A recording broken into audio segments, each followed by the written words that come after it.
आइए क्षेत्रफल से एक और प्रश्न को हल करते हैं और देखते हैं इसमें क्या दिया हुआ है। पहले हम प्रश्न को पढ़ लेंगे और इसे भली बात समझ लेंगे। इसमें दिया हुआ है एक दिए हुए त्रिभुज क ख ग जिसकी भुजा क ख बराबर 4.2 सेमी, ख ग बराबर 6.8 सेमी तथा क ग बराबर 5.5 सेमी ज्ञात है के क्षेत्रफल के बराबर समांतर चतुर्भुज की रचना कीजिए जिसकी एक भुजा की लंबाई 5 सेमी दी हुई है। अब इसको हम समझ लेते हैं क्या दिया हुआ है और किसकी रचना करनी है। हमेशा दो प्रश्न को खोजते हैं कि क्या दिया हुआ है और किसकी रचना करनी है, और इसको समझने के लिए सबसे पहले रफ बनाना आवश्यक है। रफ बनाकर समझते हैं। एक दिए हुए त्रिभुज, ये स्पष्ट है कि एक त्रिभुज दिया हुआ है, तो एक त्रिभुज बना लिया। अब इसका नाम क ख ग है जिसमें क ख बराबर 4.2 सेमी और ख ग बराबर 6.8 सेमी तथा क ग बराबर 5.5 सेमी ज्ञात है। तो इतना तो दिया गया है, ये हमें पता है। इसके बाद इसी के बराबर, इसी के क्षेत्रफल के बराबर एक समांतर चतुर्भुज की रचना करनी है। समांतर चतुर्भुज मैं बताया था पहले प्रश्न में कि समांतर चतुर्भुज क्या होता है। इसके आमने सामने की भुजाएं बराबर होती हैं, ये और ये बराबर होंगी और ये बराबर होंगी, लेकिन इसका कोण 90 अंश के अलावा और कोई भी हो सकता है। तो यहाँ पर एक त्रिभुज दिया है और इसी त्रिभुज के क्षेत्रफल के बराबर एक समांतर चतुर्भुज की रचना करनी है। जबकि पहले प्रश्न में ये एक त्रिभुज दिया था, इसके क्षेत्रफल के बराबर हमें आयत की रचना करनी थी। तो इसमें जो ये समांतर चतुर्भुज होगा ये डार्क रेखा में, अभिष्ट रेखा में ऐसे बनाया जाएगा और ये दी गई रेखा में त्रिभुज को बनाया जाएगा। तो हम इसको बनाते हैं। पहले त्रिभुज बनाना होगा और इसको बनाते हैं। त्रिभुज देखिए कैसे बनता है।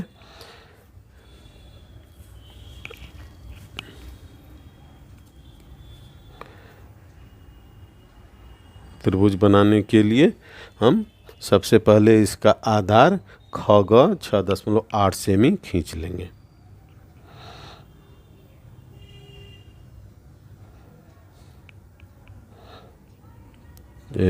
यहाँ से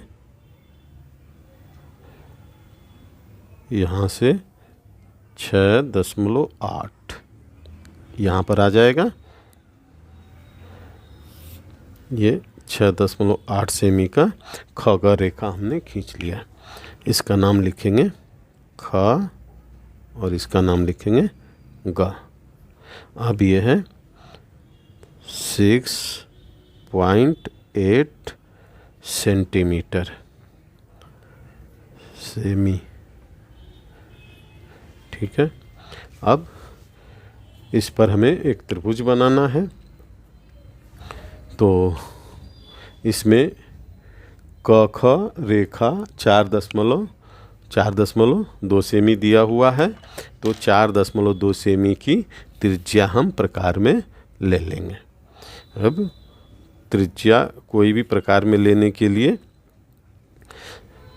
प्रकार स्केल को हम कागज़ पर रख लेते हैं और 0 पर प्रकार को रखेंगे और इसको हम आएंगे 4.2 सेमी। तो 4 और 2 खाने आगे तक आ जाएंगे, तो ये 4.2 सेमी का हो गया। ये 4.2 सेमी हो गया। अब इस त्रिज्या से एक हल्का चाप ऐसे लगा लेंगे, रचनात्मक लगा सकते हैं ऐसे। इसके बाद क 5.5 सेमी दिया हुआ है, तो अब क को नाप लेंगे ऐसे 5.5 सेमी, यहाँ तक आ जाएगा 5.5 सेमी। और ग को केंद्र मानकर पहले वाले चाप को काट देंगे, ऐसे पहले वाले चाप को काट दिया। अब इसका नाम लिख देंगे क।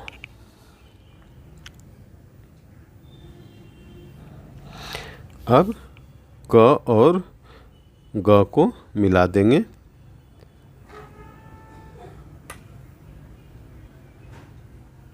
और इसके बाद ख और क को मिला देंगे। ये मिला दिया। अब इसका नाप भी लिख देंगे, ये है 4.2 सेमी, और ये है 5.5 सेमी। इसको लिख देंगे हम 5.5 सेमी, 5.5 सेमी। अब ये जो त्रिभुज दिया गया था और इसकी जो नाप दी गई थी वो हमने बना लिया है। अब इसी के क्षेत्रफल के बराबर हमें समांतर चतुर्भुज की रचना करनी है। तो हम ये देखते हैं कि एक नियम है कि आधार एक हो और इसकी ऊंचाई के बराबर अगर समांतर रेखा खींची गई है तो आयत या समांतर चतुर्भुज जो है इसका त्रिभुज का 2 गुना होता है। या ऐसे भी हम कह सकते हैं कि आयत या समांतर चतुर्भुज के क्षेत्रफल का आधा त्रिभुज का क्षेत्रफल होता है। इसको याद रखना चाहिए। तो हम सबसे पहले अब इसकी ऊंचाई ज्ञात कर लेंगे, और इसकी ऊंचाई से हम एक समांतर रेखा खींच देंगे। ख ग रेखा पर हम सेट स्क्वायर को इस तरीके से रखेंगे, ऐसे रख लेंगे ध्यानपूर्वक। ये हमने रख लिया, और स्केल यहाँ रखेंगे। ये पूरी तरीके से ऐसे नहीं होना चाहिए, ऐसे चिपका हुआ होना चाहिए। क बिंदु तक लेके जाएंगे इसको, और एक समांतर रेखा खींच लेंगे।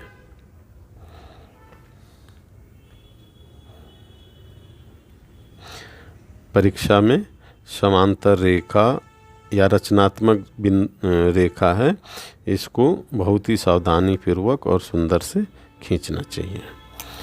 अब हमने एक ये समांतर रेखा खींच लिया है।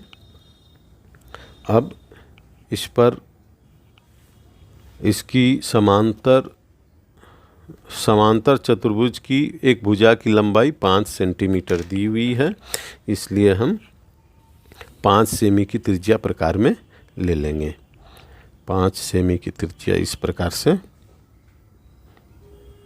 हमने ये ले लिया, 5 सेमी की त्रिज्या।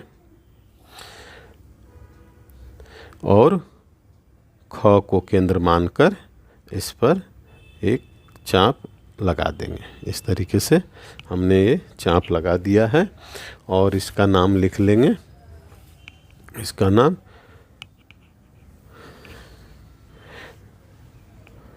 क ख ग, यहाँ घ लिख देते हैं, ये घ लिख दिया। अब इसको हम मिला देंगे, इसको अभिष्ट रेखा में मिला देंगे। यहाँ एक पॉइंट बना लेंगे, यहाँ पेंसिल रख लेंगे, और ये देख लेंगे कि अब इसे हम ऐसे डार्क रेखा में 2 बार ऐसे ऐसे खींच देते हैं, तो ये डार्क रेखा बन जाती है। तो ये समांतर चतुर्भुज की एक भुजा हो गई, जो कि 5 सेमी दी हुई थी। इसको लिख देंगे 5 सेमी।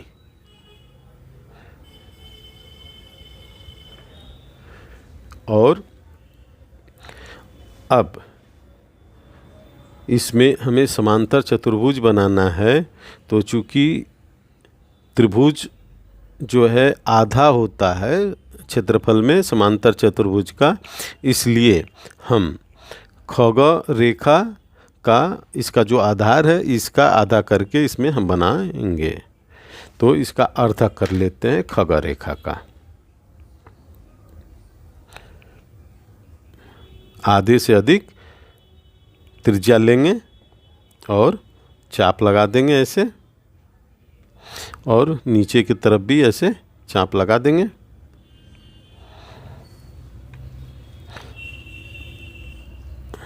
नीचे की तरफ चाप लगा देंगे।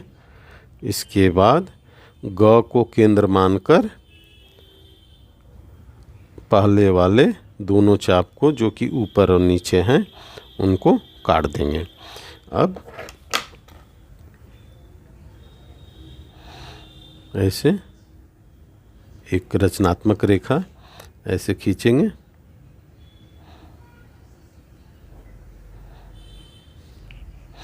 ये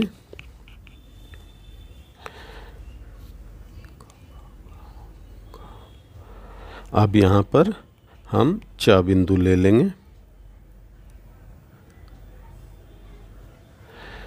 और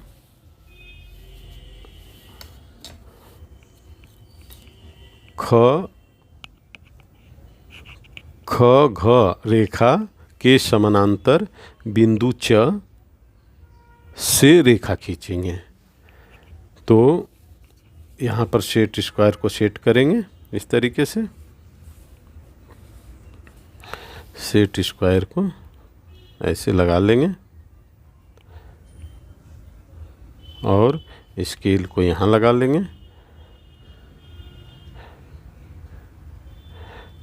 या तो इसको ऐसे लगा लेते हैं, इधर लगा लेते हैं, ये खींचने में हाँ, यहाँ लगा लेते हैं अब ऐसे, जिससे कि लाइन खींचने में परेशानी नहीं होगी। अब हमने ये इस पर सेट कर लिया है और इसको च बिंदु तक ले जाएंगे। ये च बिंदु तक सावधानी पूर्वक लेके जाएंगे। ये हमने च बिंदु तक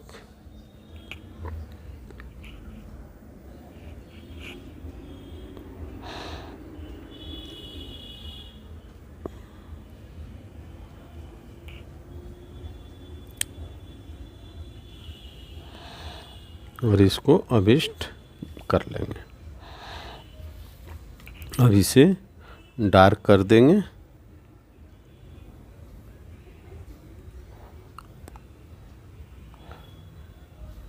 और इसे भी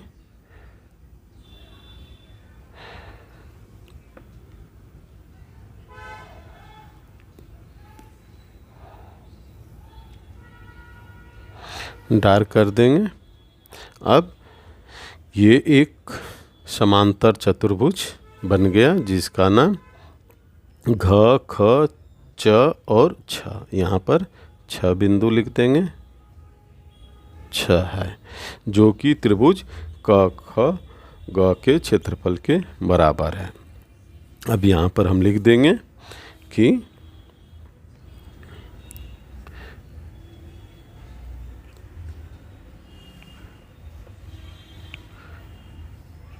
घ घ ख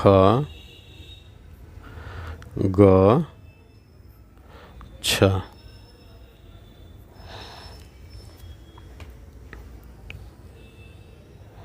अभिष्ट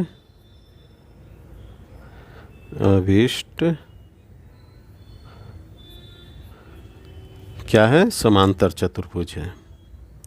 समांतर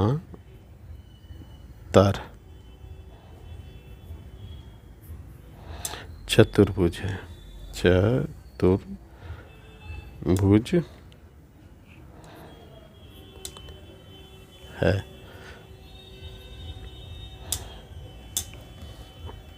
और हमें यही बनाना था। इस तरह से ये प्रश्न तैयार हो गया है। इसका आप अभ्यास करिए। धन्यवाद।